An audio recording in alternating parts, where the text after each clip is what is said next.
Match 8, Baragon vs. Gezora, by Forrest Freud.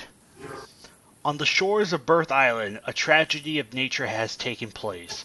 A pod of sperm whales has beached itself. As the behemoths lay dead and dying, the charnel stench seeps into the water and air, drawing in thousands of scavenging seabirds. It also draws the attention of something deep under the water.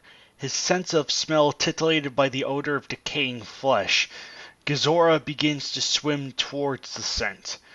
Reaching the beach, Gezora crawls out of the water and lumbers towards the mass of dying whale meat. Thousands of seabirds scatter as the massive cuttlefish begins to pull chunks of whale meat off the dying animals and begins to feed. Meanwhile, deep in the interior of Birth Island, the scent of dying whales reaches the nostrils of another creature.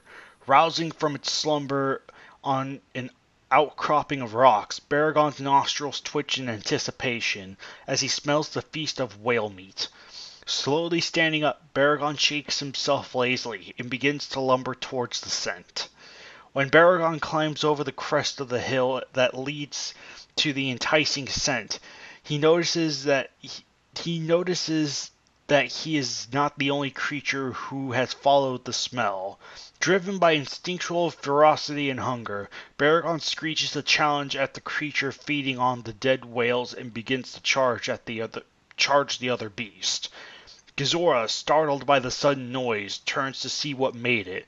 Noticing the other creature charging towards him, he turns and also begins to charge, determined to protect his meal from the newcomer. Pass. Okay. Let me one moment. Hang on.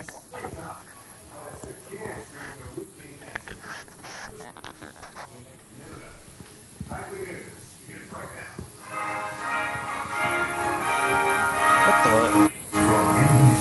How do you like the look of this, by the way? I just realized I didn't mute. Someone came in and I muted myself. I forgot I unmuted it. Sorry about that. Let me try that again. Okay. Once within range, Baragon, using his powerful leg muscles, leaps into the air. Gezora is stunned as Baragon lands on him, driving his claws and his teeth into his flesh. Gezora recovers quickly, however, and wraps his tendrils around Baragon. Exerting his strength, Gezora begins to constrict Baragon onto his freezing body. Baragon screams in pain as the numbing cold of his foe's touch begins to slowly leach the life-giving heat from his own body. Baragon tries to struggle free, but the strength of his foe, along with the numbing cold, makes it impossible. Gezora begins to tighten his arms around Baragon, making it harder for him to breathe and drawing more heat from his body. Baragon, realizing how much trouble he's in, opens his mouth and fires a volcanic flame blast. Oh. What the heck is that? It's the volcanic flame blast. You know? No, not the volcanic flame blast. The other background noise. What is that? Might be my side. It's you, dude. It's you. It's you, Goddamn dude. It's you. Sorry. The searing heat strikes Gezora, causing his flesh to blister and crack. Reflexively, Gezora releases Baragon as he rubs the burnt patch of flesh in an attempt to make the pain stop. Landing on the ground as his foe drops him, Baragon takes the opportunity to leap away. Pass. Tanner. Wait, where exactly were we? Remind me again. Now he has some distance.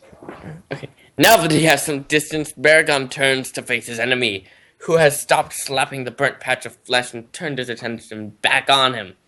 Crouching low to the ground, Baragon hisses ferociously as Gezora turns to face him.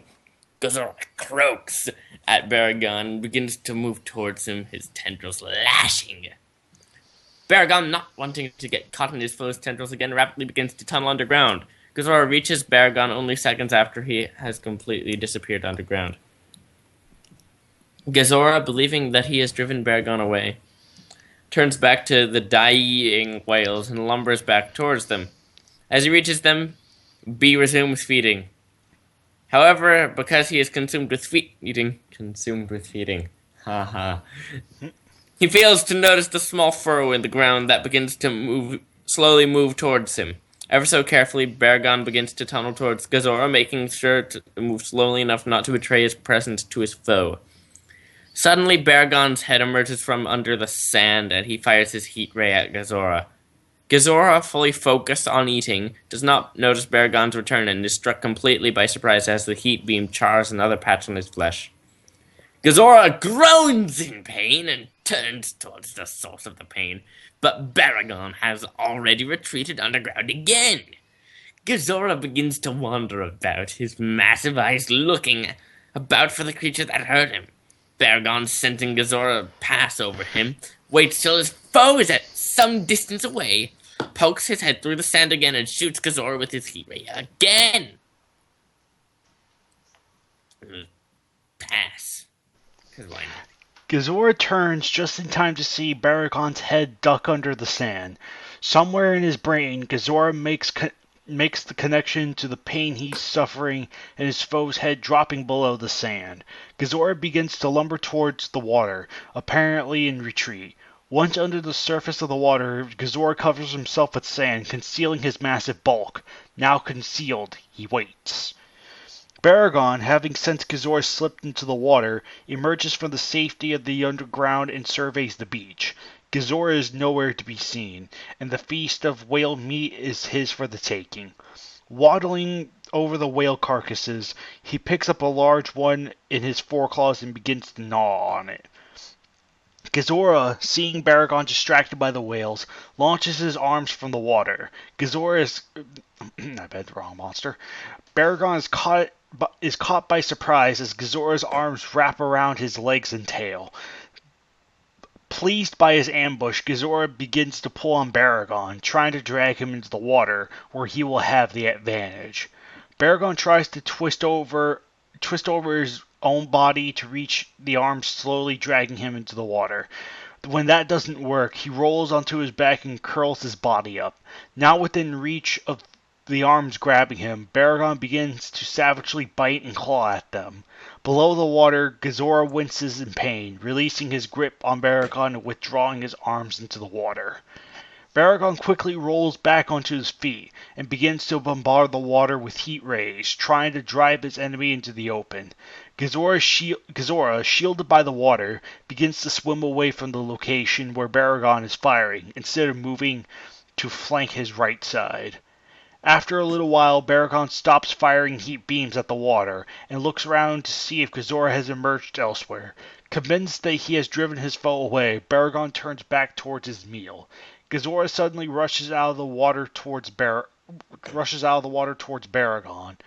Caught off guard, Baragon barely manages to turn to face his enemy before Gezora has wrapped his arms around him and pulled him into his freezing grip. Pass.